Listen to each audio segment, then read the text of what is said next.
кыргыз тилиндеги эң жаңы жана эң жакшы деп эсептейм чыккан китептердин бирден бири жаңысы «Кылычсыз самурай».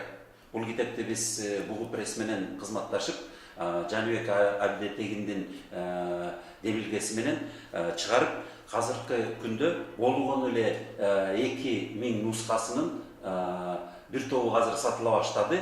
Бардык дүкөндөрдө, бардык китеп дүкөндөрүндө жана Кыргыз концепттин офистеринде сатылып атат. Эң жаш кезимде эле тааный турган маалымат деп чоң кубаныч менен окуп чыктыгымдагы бардыгына сунуштайм.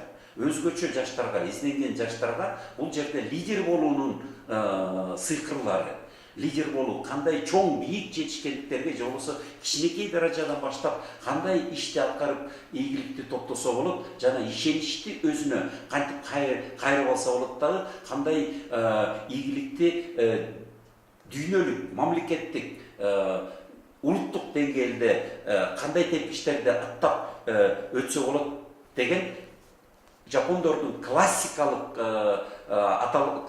деп аталган китебинин негизинде ар бир адам өзүнө керектүү касиеттерди таанып алса мүмкүнчүлүк бар бул китептен. Абдан сунуштайм. Бул жеңил окулган, тез окулган, анан шаарыбыздагы ийгиликтүү адамдардын окуп бүтүп чоң кубаныч менен азыр пикир алмашып аткандарына күбө болдум.